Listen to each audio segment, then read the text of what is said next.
Allah, luar biasa. Islam itu bukan susah, sulit. Man bana masjidan, siapa yang bangun masjid, banallahu mislahu baitan fil jannah. Siapa yang iso bangun masjid, maka Allah ganti dengan satu istana di dalam surga. Oh, Allah itu ternyata sulit sekali.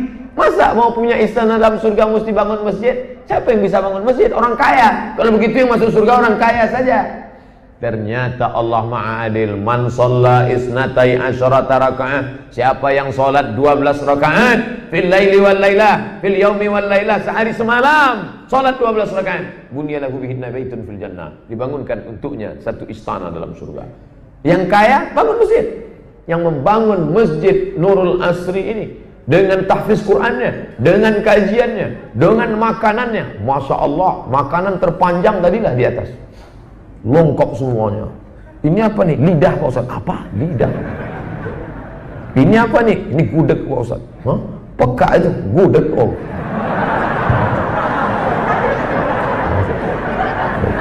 luar biasa. Siapa itu? Orang-orang kaya. Orang kaya ini yang membangun ini. Lalu kami yang miskin susah iki piye Pak Ustaz? Orang iso mlebu nang surga. Gimana saya? Tenang. Kau cukup sholat 12 rakaat, kau pun juga bisa masuk surga. Orang kaya masuk surga, orang miskin pun masuk surga. Yang lebih mantap, sudahlah bangun masjid, sholat 12 rakaat, the best. Yang paling parah, bangun masjid nggak bisa, sholat nggak mau. Neraka jahanam tempat dia. Ustaz dulu di Jogja ceramah jangan keras-keras. Neraka jahanam, jangan, lembutlah. Neraka jahanam. Bapak Ibu yang dimuliakan Allah Subhanahu wa taala. Oleh sebab itu maka siapa bilang, Ustaz Somad, kami mau bangun masjid ora iso. Nek salat 12 rakaat ora iso.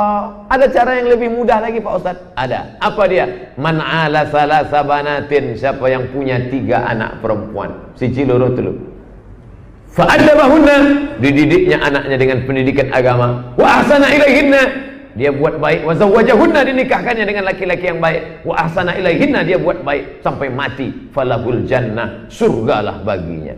Bangun masjid nggak bisa, sholat 12 rakaat nggak bisa. Anak 3, anak pun nggak bisa juga. Parah betul. Payah anak nih Pak Ustadz. Mau punya anak sekarang bayi tabung. Bayi tabung paling murah 100 juta di Singapura. Itu pun tabung-tabung second tuh Pak Ustadz. Makanya banyak-banyak sodakoh, banyak-banyak doa sama Allah. Ruqyah juga penting. Ada sahabat kita nggak bisa hamil, istrinya 7 tahun menikah, nggak bisa. Kenapa? Rupanya jin berada di dalam, selalu menghalangi pertemuan sel ovum dengan sperma. Pas mau ketemu, dipisah sama jin. Akhirnya dibacakan ayat kursi, dibacakan ayat Quran, dibacakan ruqyah, setannya kabur lari. Jadi ruqyah salah satu alternatif berdoa kepada Allah Subhanahu wa taala. Bahkan ruqyah ini bisa menyembuhkan orang gila. Zaman Nabi ada orang gila, dibacakan ruqyah Al-Fatihah dengan menahan air liur. Allahul Qayyum la ta'khudhuhu sinatun wa la nawm, lahu ma fis samawati wa ma fil ardi. Air kursi dibaca Al-Fatihah sampai air liurnya banyak. Setelah banyak ludah ke muka orang gila. Sehat. Tapi orang gila yang dulu tidak mencari ustaz. Ini orang gila ini aneh. Tapi saya tidak khawatir. Saya tidak khawatir. Di Jogja tidak akan ada yang menangkap ustaz. Lihatlah, wow gitu banyaknya harakah Islamiyah. Sepatunya besar-besar. Saking besarnya kaki ustaz pun terpijak. Enggak, bercanda.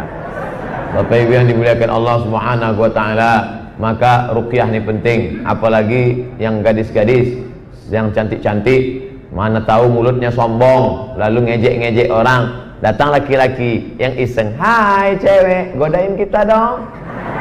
Oh, dia sombong. Apa? Ente mau sama saya? Pret.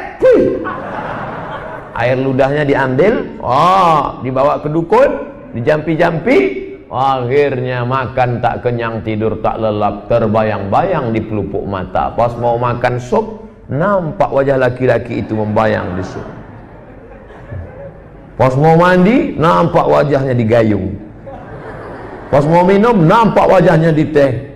Wah, gimana ini Pak Ustadz? Ruqyah. Sebelum tidur malam baca qul huwallahu 3 kali, qul a'udzu falaq sekali, qul a'udzu binnas sekali, Al-Fatihah sekali, awal Al-Baqarah 5 ayat, ayat kursi ujung Al-Baqarah. Setelah dibaca, hembuskan ke tapak tangan. Pasakan kuku. Mudah, tak perlu pakai jimat. Tak perlu pakai ini pakai jimat sampai 12. Di sini 3. Di sini 3. Jimat anak funky namanya. Sini 2, di sini 2. 3, 2, 2, 3, 10. Yang 2 lagi di bibir.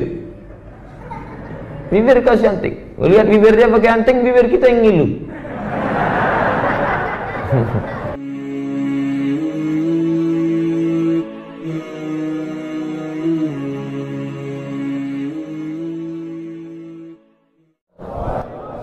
Minta 5 menit. Ambo dek disinggung masalah pitih tadi Bu ya. Calon-calon gubernur, bupati, wali kota se-Indonesia paling tinggi bisa mengasih honor 2,5 juta. Itu yang kalau lebih daripada itu dia bisa diperiksa BPK, Badan Pemeriksa Keuangan. 2,5 juta.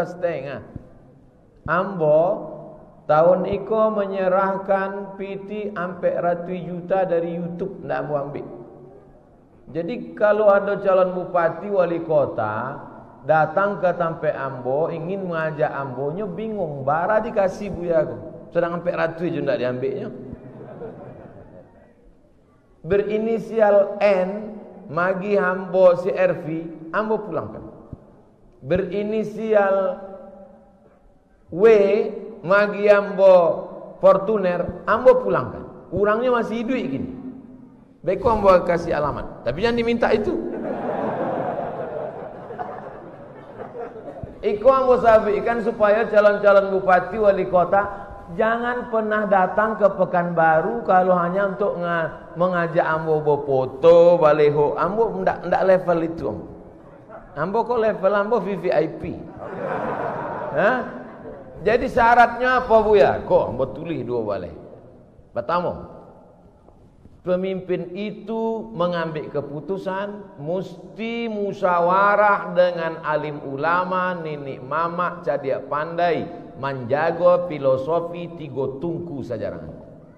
2, pemimpin itu mempertahankan semboyan adat basandi syarak basandi kitabullah.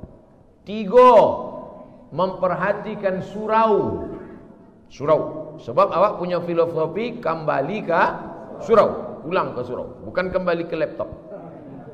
Sampai masukkan 5 pelajaran agama ke sekolah umum. Pondok pesantren ndak urus. SDIT boarding school ndak, tapi sekolah umum SMP SMA masukkan 5 pelajaran agama. Quran hadis, fikih, akidah akhlak, bahasa Arab, sejarah Islam. Dari mana gurunya? Alumni UIN, IAIN. Dari mana gajinya? Basnas. Sebab Ambo tahu negara tidak ada PT, tidak ada APBD, APBN dan sanggup menggajinya. Maka awak bersama melalui Basnas. 6, 5, giatkan Basnas, support badan amil zakat, wakaf, infak, sedekah. 6, perhatikan kesejahteraan guru mengaji. Jangan cuma sibuk maghrib mengaji, pemencetan tombol. Tombol apa? Mana anak-anak ada baca Quran? 7, perhatikan penggali kubur. Banyak orang tak memperhatikan penggali kubur. Tak kan orang nak mati itu memperhatikan penggali kubur. 8, perhatikan petugas penyelenggara jenazah yang memandikan jenazah. 9, program kajian di kantor-kantor mesti bersilabus. Jangan mengaji Ustaz Iko selesai, mengaji itu selesai. Tak ada bangunan selesai. Entah di madindiangnya, entah di matiangnya, entah di mana atoknya. Oleh sebab itu mesti selesai. Mengaji akidah sampai 10 tatap muka, setahun selesai. Mengkaji fikih sampai 10 tatap muka. Hilangkan khilafiyah supaya orang tak bercakap di masjid. 10, perhatikan anak muda. Buat pengajian khusus anak muda. Undang Ustaz Anan At-Taki, undang Ustaz dari Sulaiman, undang Ustaz fulan-fulan. Ya khusus anak muda. Kalau amboko khusus orang-orang tua. Sebalik. Ambo masuk mesti didampingi oleh senior-senior ambo.